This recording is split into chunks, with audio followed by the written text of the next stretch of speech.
Hi, I'm Shane O'Connell, and I wanted to continue my podcasting. This time I'd focus on a special old friend our family lost on May the 18th. It, our our beloved hound Tory. He was a golden retriever, and he came into our lives in 2003, and he he'd a great 12 years with him. He he was really a part of our family. He he had the best of us, and he he funnily matched our certain characteristics. I I our first memories of him, he was carried in as a puppy, sitting in sitting in a small grocery basket, and he looked so small and scared, but he he was carried by our brother Rory, who was the baby of the family, and at that time he was only 9, so he got to go and buy a puppy when Af and I had to go to school. So, but we came home from a ordinary day to an absolutely extraordinary day.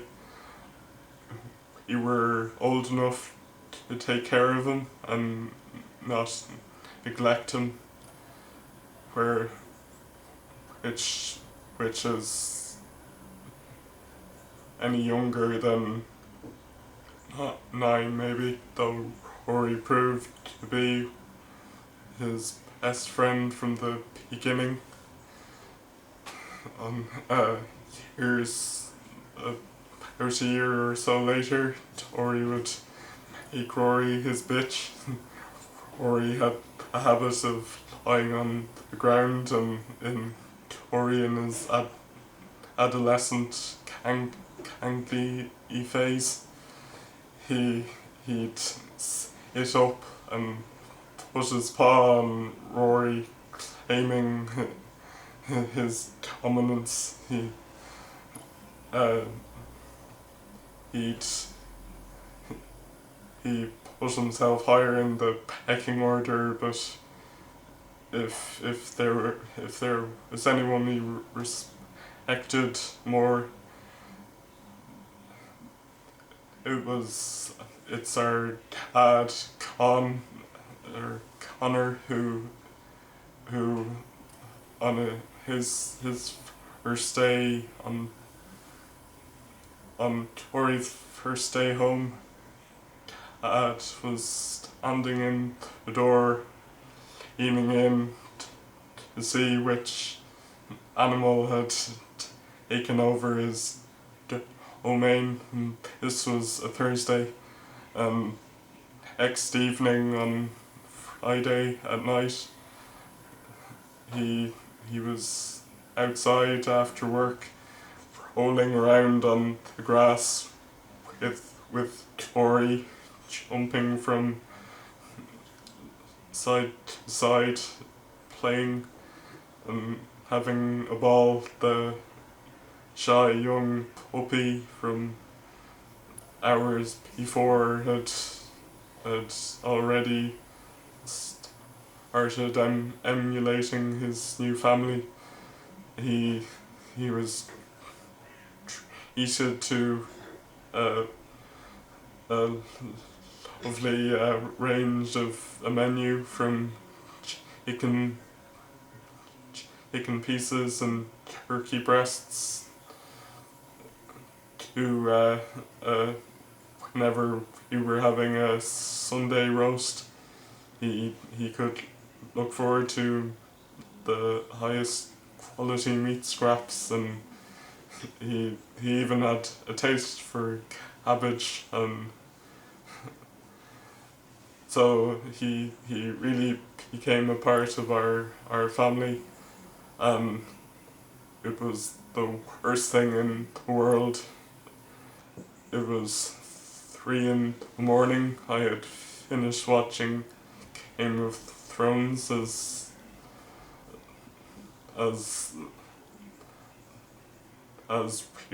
we were just so relaxed. I'd have expected Tory to be sleeping at that time, and I didn't think he was so relaxed and settled for the past 12 years, lying on his hypocaust system, aga heated floor, and if he ever got too warm, he'd simply move over to the cooler part of the tiles and rest himself there too. He certainly took on our ability to rest when he needed to, after a hard day of walking or sleeping, as dogs get to do. I suddenly heard chairs crashing and his yelps of distress. I went out to him, adding what my mum had told me days before, that this has happened to him, and I was only hoping that he'd recover, but his left leg, he simply couldn't stand on it, and he had grown so hot, and I feared his heart might give out from his stress and panic. So I tried to just talk to him, and he could sense my fear, and I and Dad were away for a well-deserved break in Greece. So my sister and I, we certainly are divided, but we couldn't have been more united for that time. We opened the door to the rain-soaked patio, and all we could do was let Tory pull himself out, and I tried to help him and lift him up. He was several stone of muscle, a lot more than a lot more than I could ever have or lift, but he pulled himself along, and he lost coordination, but he struggled on. So he lay down on the cold, on the wet tiles in the dark, and just relaxed, as we always knew him to be.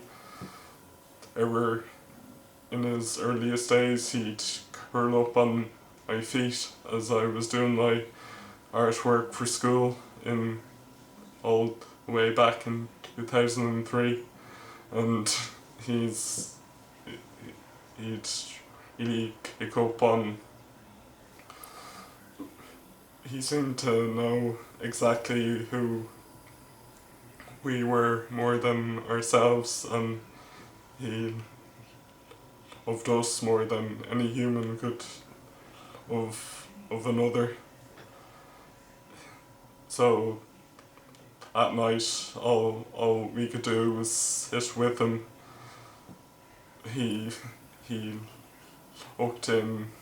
He looked at me, as George R. Martin writes about his characters, direwolves. He looked at me with those molten gold brown eyes and just asking what was wrong, why his left leg had failed him. I felt strong enough 2 days later to compose that myself, as I needed to honour our hound, and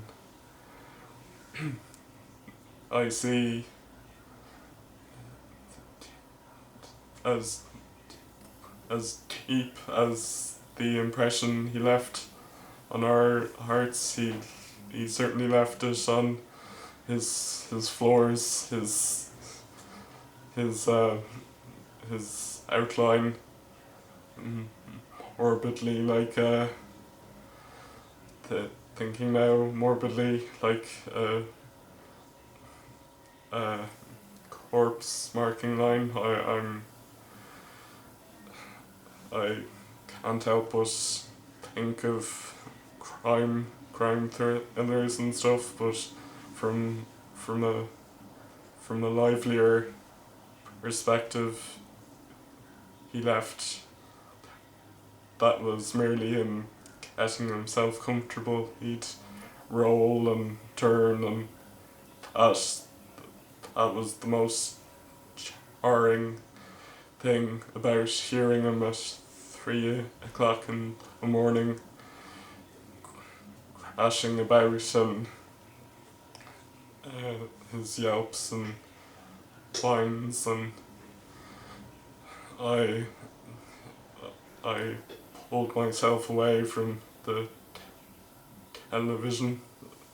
Was used to students used to sitting up at all hours to a much nobler event as compared to any mythical warrior's valiant battle. I sat with my hound and just tried to talk to him and console him. So for 4 hours he couldn't sleep. I've ever seen a dog not be able to sleep. They just they just have less concerns, and they're less full of themselves. It's unfair to tar all humans with that, but I think we can honestly say we just, maybe as my podcast suggests, I've a lot on my mind, so, but Tory had a lot less to care about until and we can comfort ourselves with having raised such a brave puppy and to a dog, as I still called him a puppy, Tory, or I started calling him Thor as another nod to my interest in history. He was a lot worthier than he could certainly lift near if he wanted to. So we sat with our beloved hound for 4 hours all night, really, until it was time. He had probably woken up every neighbour in the immediate in our vicinity. So he had gone from being volcanically warm to ice cold. So trying to lift him and being gentle with his head, leg. We tried carrying him on towels, just trying to help him in, and then in desperation, I scanned his garden, affectionately known as his garden, as baby talk for animals and dogs and beloved pets. Just seems to be the way we talk to them. We probably talk down to pets as we talk down to toddlers, but no doubt they're a lot smarter than we give them credit for, and if whispering his favourite words, walk and in, and anything that even my dad would say, wanna go to a beach, and either the higher tone and more excitement, it was a beach that he was really excited about, as in his, I think, from overbreeding of such beautiful dogs, their legs suffer, and he's powered through, but his diagnosed his hip dysplasia is the worst he'd ever seen, but we had him for 12 years, and I wish he was sitting here right now talking to us, but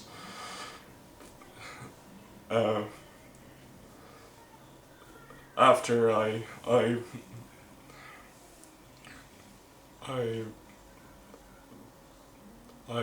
had to sleep from 7 for a few hours, and my sister carried on valiantly. She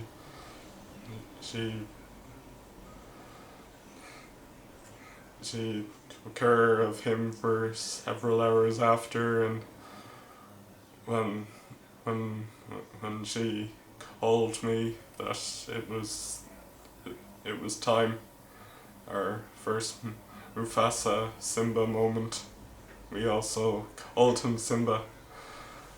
We seeing him on his own beach, Rutland Island in Donegal, standing on a high rock. I couldn't help but see Pride Rock and Simba and Mufasa standing overlooking their domain. That island is Tory's and forever shall be. But there has been countless paws leaving trails in that sand, so it's certainly a dog friendly place, and our aunt brought her beautiful dog Annie, a black Labrador, up, and I think there have been so many paws walking that island. It's time for Annie to enjoy it, and he had a ball exactly as we knew Tory would all those years ago. He he had his last year up there, and I've posted another video of him and a young golden retriever puppy, Penny, who was more like a disobedient child to him, but equally boisterous and beautiful canine. They're they're just a better race animals. The mark of a human is how they treat animals, and hopefully we're certainly, we could be some of the good ones with such a hound, and fond memories of him forever. And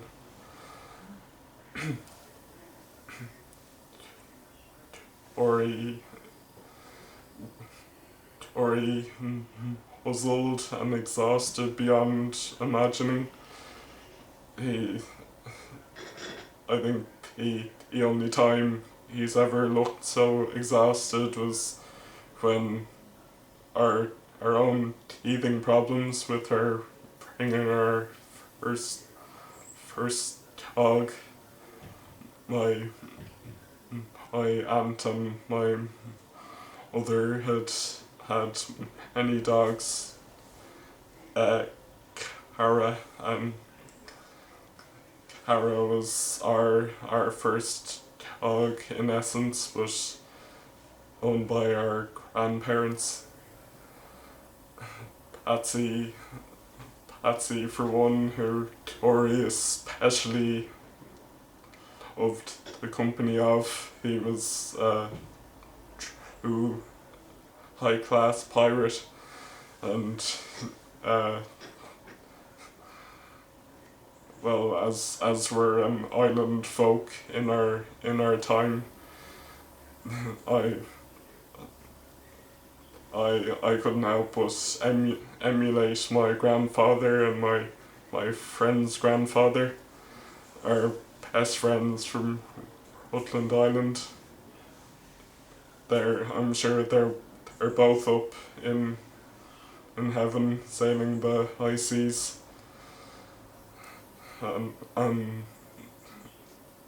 Just generations of the islanders have loved the island, and across species, though dogs can be as human as we are, are his humanes, as dog says, rather than our pets.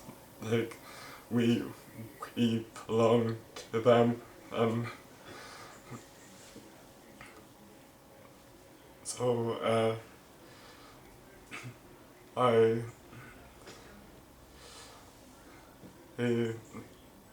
our Tory, he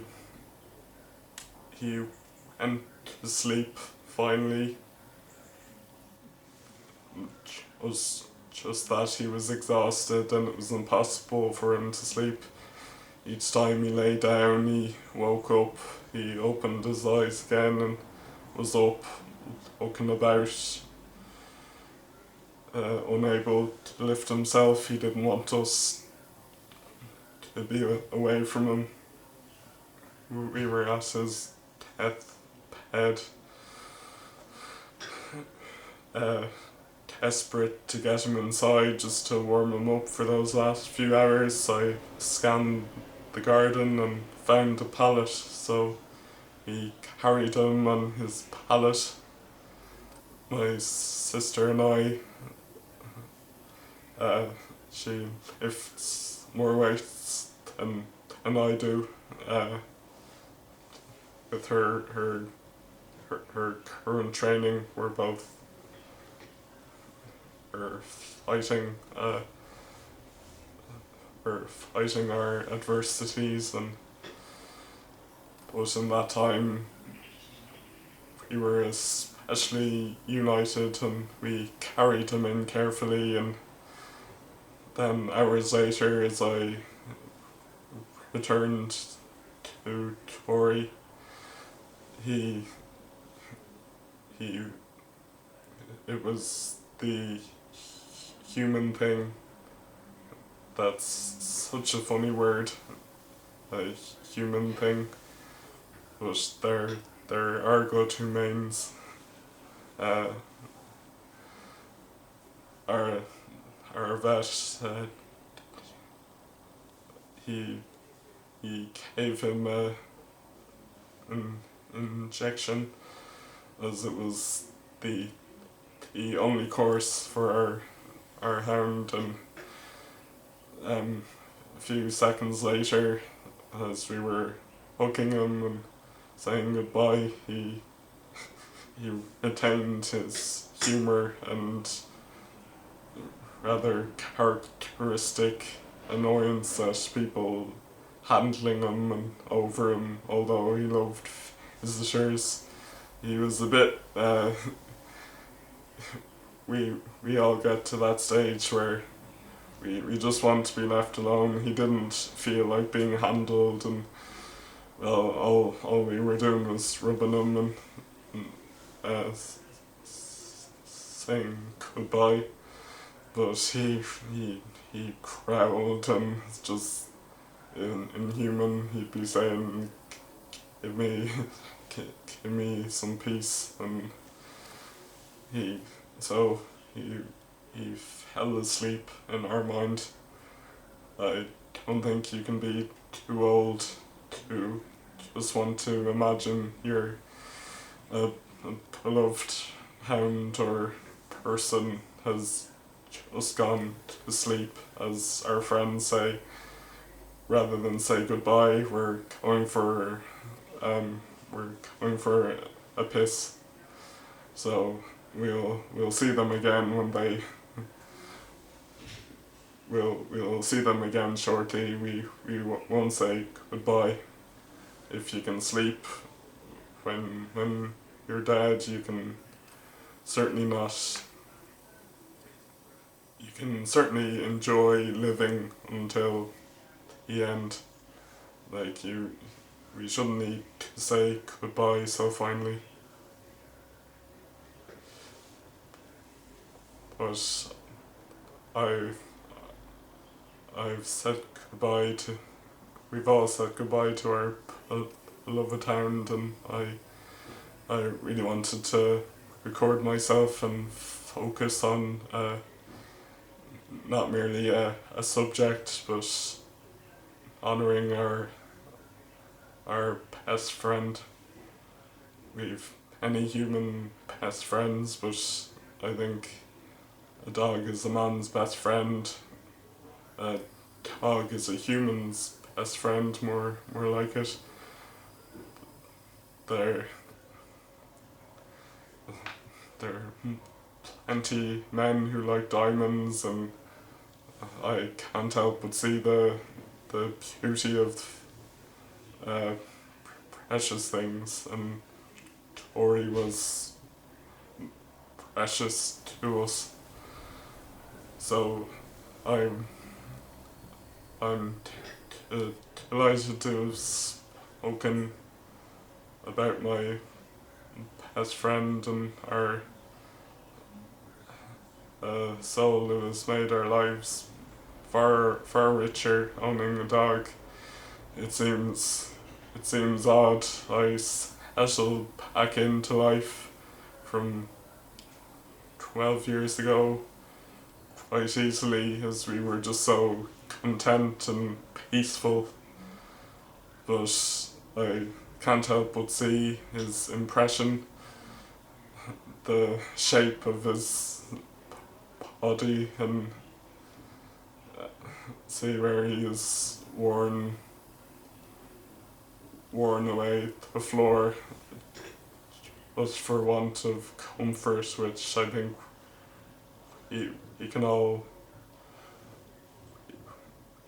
say we need it from time to time, so hours later take away and just sitting in his kitchen. My brother lifting a lot more weights than anyone. He's become a true transformer, as he lifted Tory himself after we dug a hole in his carding for him. We rested him in on towels and gave him a comfortable final bed, and so he's buried in his carding rather than if we had been in Donegal and we had needed to get him across the water, it would have been a nightmare. So he went out easily and we have him nearby rather than left as carrion for any creatures living below the ground. So I'll say that's it for now. I'll be back. Thanks very much.